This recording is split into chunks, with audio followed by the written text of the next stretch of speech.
The champagne glass slipped from my hand the moment I saw her wearing my grandmother's ring. Not because it was beautiful, though, it was, but because 6 months earlier, that same hand had forwarded my private journal to my entire company. My brother stood beside her, glowing with pride, completely unaware that the woman he loved had quietly dismantled everything I'd built. I smiled, I toasted, and I waited. I'm Maya, 23, and for most of my life, I've been the invisible daughter, not unloved, just perpetually second to my older brother Daniel. He was the golden child, the athlete, the charmer who could walk into any room and own it. I was the quiet one, the writer, the girl who spent weekends filling notebooks instead of attending parties. My parents called it finding my voice. What they meant was, you're not Daniel, and that's okay. When I landed my first job as a junior content strategist at a mid-size marketing firm, I was 21 and terrified, but I was good, really good. Within a year, I'd been promoted twice. My boss, Catherine, started inviting me to client meetings. She told me I had instinct, that rare ability to see what a brand needed before they knew it themselves. I kept a detailed work journal, notes on campaigns, client quirks, strategy ideas, half-formed thoughts I'd polish later. It was my process, my map through the chaos of corporate creativity. Then Daniel met Sophia at a charity gala. She worked in PR, all sharp heels and sharper smiles. She was magnetic in that calculated way, knew exactly when to laugh, when to touch someone's arm, when to lean in like they were the only person in the room. My parents adored her instantly. My mother started planning the wedding before they'd even been dating 6 months. I met Sophia twice before everything changed. Once at a family dinner, where she complimented my cute little job while describing her own work in exhaustive, impressive detail. And once at a coffee shop near my office, a chance encounter where we ended up talking for nearly an hour. She asked about my work with genuine curiosity, or what felt like it. I told her about a campaign I was developing, how I used narrative psychology to craft brand stories. She listened, asked questions, seemed fascinated. You should write a book about this, she said, stirring her latte. Seriously, Maya, you have a real gift. I remember feeling seen, validated, like maybe this woman who'd captured my brother's heart could become a real friend. 3 weeks later, I made the mistake that would change everything. Sophia texted asking if I had any tips for a pitch she was preparing. You're so good at this, she wrote. I'm drowning over here. I'd been working late, exhausted, probably not thinking clearly. I wanted to help. I wanted to be the generous, supportive sister. So I sent her a few pages from my journal, notes on emotional hooks, storytelling frameworks, client psychology tactics I'd developed through trial and error. Just some rough thoughts, I wrote. Use whatever helps. She responded with a string of heart emojis and, you're the best. I didn't think about it again. 2 months later, I walked into the office to find my boss's door closed and my desk surrounded by whispers. Catherine called me in around 10. Her face was careful, professional, the expression people wear when they're about to destroy your world but need to stay composed. Maya, I need to ask you about something. She turned her laptop toward me.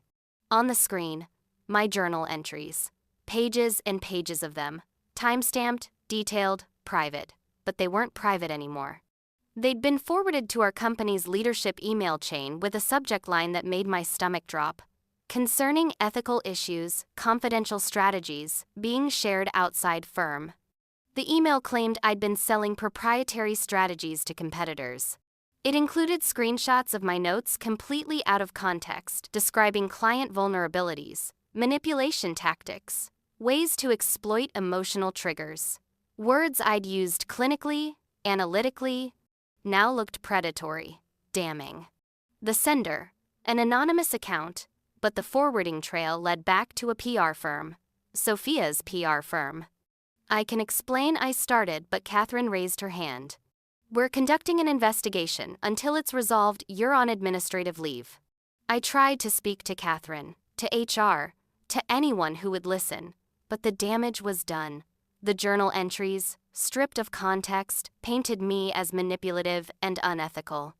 Even worse, someone had added fabricated emails, fake correspondence showing me supposedly selling insights to rival agencies. The forgeries were good, professional, almost impossible to disprove without a full forensic investigation that the company wasn't willing to pursue. Within 2 weeks, I was quietly let go. Mutual separation, they called it. A generous severance in exchange for signing an NDA and agreeing not to pursue legal action.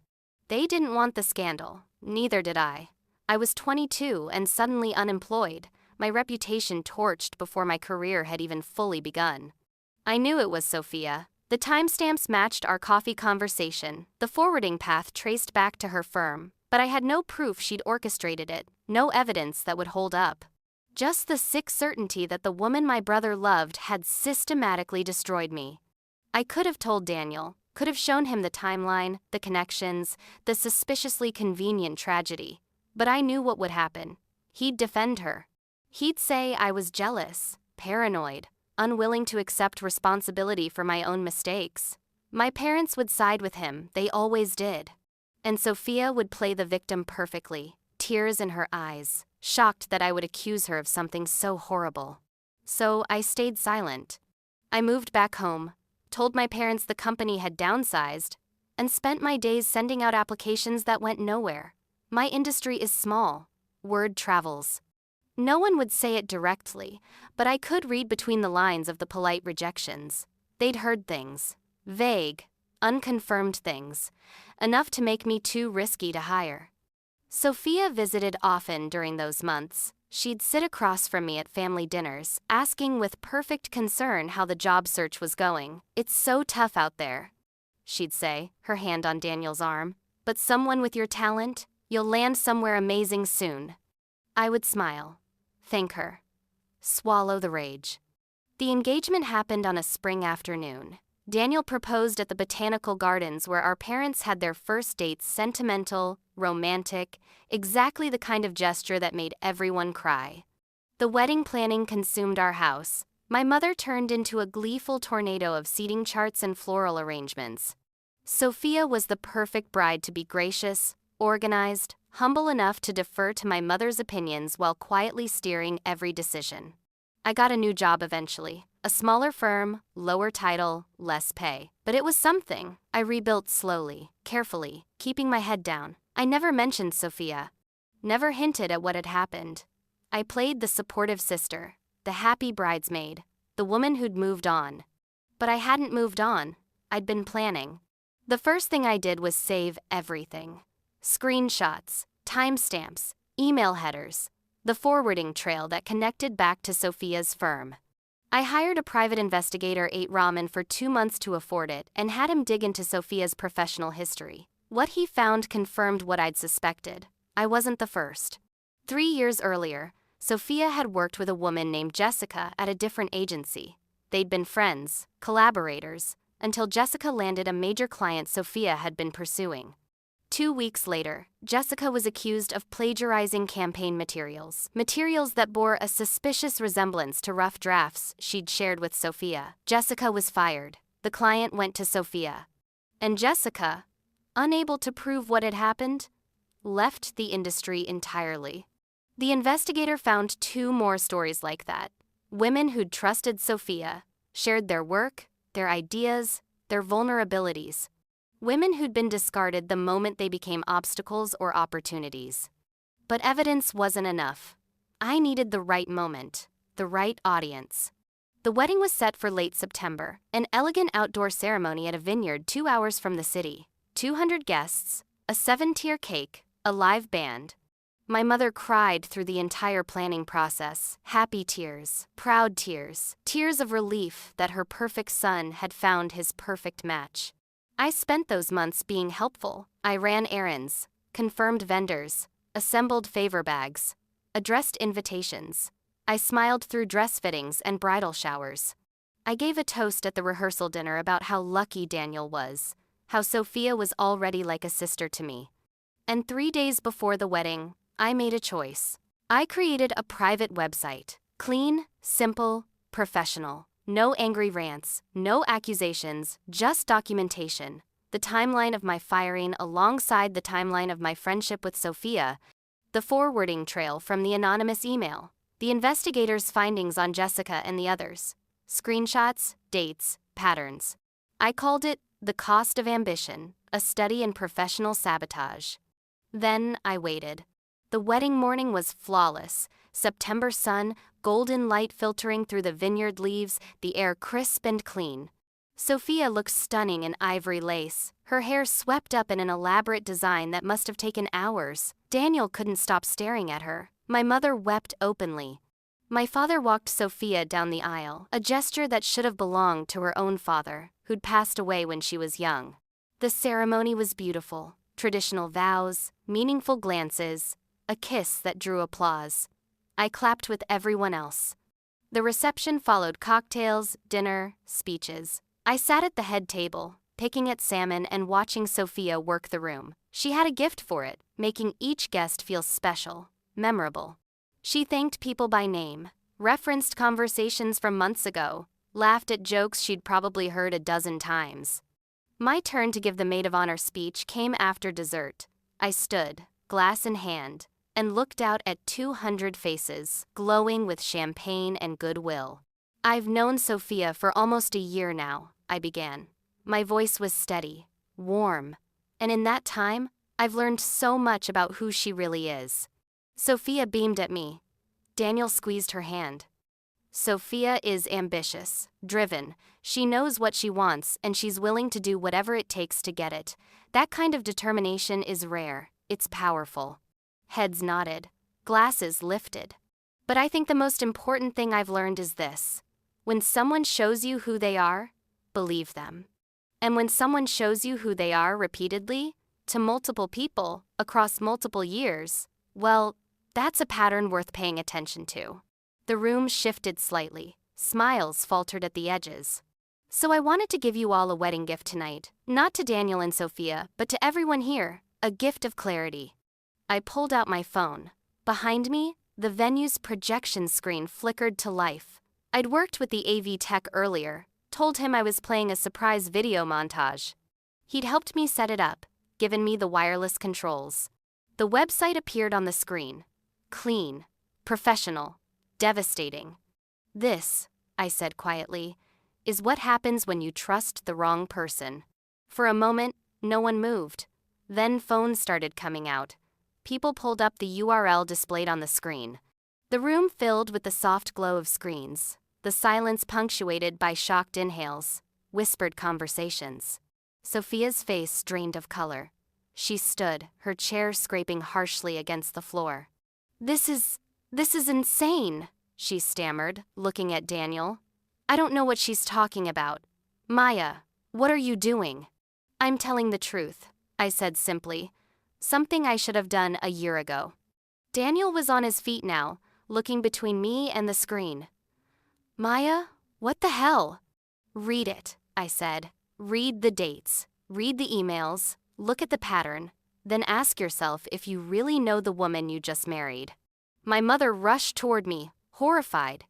Maya Elizabeth, you stop this right now. But I was already walking away. I set my glass on the nearest table, slipped through the side door, and left the vineyard. Behind me, I could hear the rising chaos, voices escalating, accusations flying, the wedding dissolving into questions and doubt. I drove home in silence. No music, no tears. Just the hum of the engine and the darkening sky. When I got to my apartment, I changed into comfortable clothes, made tea, and sat on my couch. My phone started buzzing almost immediately. Daniel, my mother, unknown numbers. I turned it off. The next morning, I woke to 247 emails. Most were from wedding guests, some supportive, some horrified, some asking for more information. 3 were from journalists who'd somehow gotten my contact info. 5 were from the women Sophia had sabotaged over the years, thanking me for finally speaking up. And 1 was from Daniel. We need to talk. This can't be true. Please tell me this isn't true. I didn't respond. 2 days later, Catherine from my old firm called. The company had reopened the investigation after seeing the website. With the new context and the investigators' findings, they'd realized the fabricated emails weren't mine. They were offering me my job back, full back pay, and a public apology. "I'm sorry we didn't believe you," Catherine said, her voice tight. "I'm sorry we didn't look deeper." I thanked her and declined the offer. That chapter was closed. Jessica, the woman from Sophia's past, reached out a week later. She'd seen the website, had been following the fallout. "I thought I was crazy," she wrote. "I thought I'd imagined it. Thank you for proving I wasn't alone." We met for coffee, traded stories, cried and laughed and marveled at how long we'd carried the weight of something that was never ours to carry. She'd rebuilt her career too, found success in a different field. But the vindication, she said, mattered more than she'd expected. "It's not about revenge," she told me. "It's about truth, about not letting people rewrite history." Daniel eventually showed up at my apartment, 3 weeks after the wedding, looking exhausted and hollow. He didn't ask to come in, just stood in the hallway, hands in his pockets. "Is it all true?" he asked quietly. "Yes." "Why didn't you tell me? Would you have believed me?" He looked away, didn't answer. That was answer enough. "We're getting the marriage annulled," he said finally. "Sophia," she admitted some of it. Not everything, but enough. I nodded, didn't feel the satisfaction I'd expected, just tired. "I'm sorry," he said, "for not seeing it, for not protecting you." "I know." He left. We didn't speak again for a long time. My parents called it a tragedy. The ruined wedding, the destroyed relationship, the family embarrassment. My mother cried for days. My father asked why I couldn't have just talked to them privately, handled it like an adult. "I did," I said calmly. "I stayed silent for over a year. I protected Daniel. I protected you. I tried to handle it quietly. And you know what happened? Nothing." She was about to become part of this family permanently. So I made a different choice. My mother shook her head. "There are ways to handle things, Maya. Ways that don't involve humiliation." "She destroyed my career," I said. "She did it deliberately, strategically, and without remorse. And if I hadn't stopped her, she would have kept doing it. To other women, other victims. So no, Mom, I'm not sorry I embarrassed her. I'm sorry it took me this long." The website stayed online for 6 months, half a year of quiet, unwavering truth, living in a corner of the internet where anyone could find it. I didn't rush to take it down, and I didn't hide from what it represented. It didn't feel like a weapon anymore. It felt like documentation, proof, a mirror held up to someone who had been able to walk through life without ever seeing her own reflection clearly. When I finally removed it, it wasn't out of guilt or second-guessing. It was because its purpose was fulfilled. The truth had settled exactly where it needed to settle, and the pattern was undeniable to anyone who cared enough to look. Sophia left the state not long after everything fell apart. Rumor had it she moved somewhere in the Midwest, small city, new job, new people who didn't know her history. People like her always reinvent themselves easily. They shed their skin and step into a new life before the old one even stops burning. Daniel, on the other hand, didn't recover as quickly. He dated again eventually, but carefully, slowly, as if every new woman might be hiding a blade. The lightness he once carried so naturally was dimmer, and though I never intended to break him, truth has a way of cracking the illusions people cling to. As for me, I rebuilt from the pieces she tried to scatter. I took the severance money I'd received in silence and used it to start freelancing. It wasn't glamorous, it wasn't stable, but it was mine. I built my client list one email at a time, gained trust inch by inch, and learned maybe for the first time what it felt like to grow something without constantly apologizing for taking up space. Sometimes I still think about that moment at the reception, the exact second when 200 people watched the truth unfold in real time. I don't regret it, but I also don't glorify it. Revenge, even the quiet kind that hides behind professionalism and restraint, leaves a residue you can't easily wash off. A reminder that you were hurt deeply enough to act. A reminder that silence can wound you just as sharply as betrayal. Boundaries aren't soft by nature. Sometimes they're jagged, rigid, shaped by years of being overlooked or underestimated. Sometimes protecting yourself requires burning the bridges you once hoped would carry you somewhere warm. And sometimes the only way to move forward is to make absolutely sure the person who harmed you cannot walk behind you and pull you back into the same darkness. I didn't ruin Sophia's wedding out of cruelty. I didn't do it to humiliate her for the sake of spectacle. I did it because silence had already cost me my career, my confidence, and nearly my sense of self. I refused to let it also cost me my voice. So if you've ever stood at that crossroads between keeping the peace and telling the truth, know this: you're not alone. The price of honesty can be devastating. But the price of silence is far greater, and it collects interest every day you stay quiet.